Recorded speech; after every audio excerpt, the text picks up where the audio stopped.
Noong nakarang taon, nagkaroon ng isang media tour ng isa sa pinakamalaking railway project sa Pilipinas, ang PNR Clark Phase 2. Ano nga ba itong PNR Clark Phase 2? Pakinggan natin ang kanilang pahayag.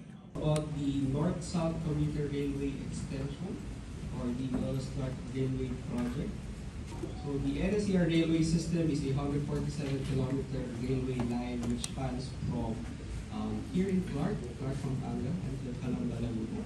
The NSER Calamba extension from Manila to Laguna, and what we have here is the Malolos Clark Railway Project or the NSER Clark extension, which runs from Malolos until Clark. It has a total of 6 stations. Fourth quarter of 2027, we're checking out if it will be a few months in the first quarter of 2030. Matapos ang press con, pinagsuot na kami ng mga safety vest, mga helmet, dahil pupunta na nga kami sa site.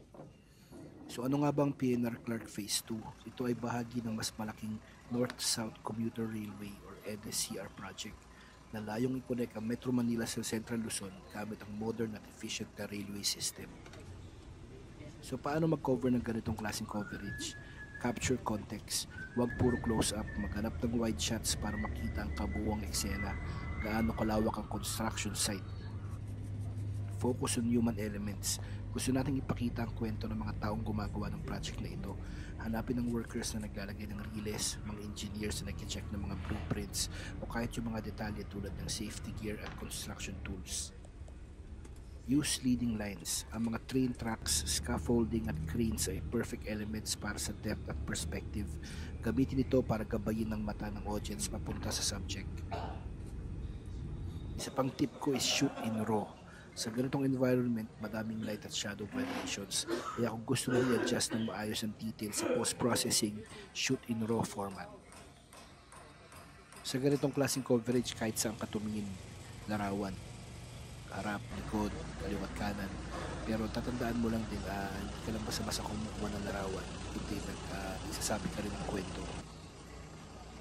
Isa pa palang pahabol, may 6 major stations ang linya na ito.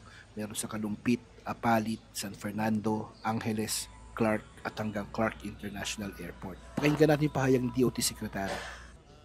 Medyo mahina yung audio pero sinasabi dito ni Secretary Bautista na yung time na yan, August 2024, nasa 82% complete na yung depot at ina-expect nila na by June 2025 ay magagamit na.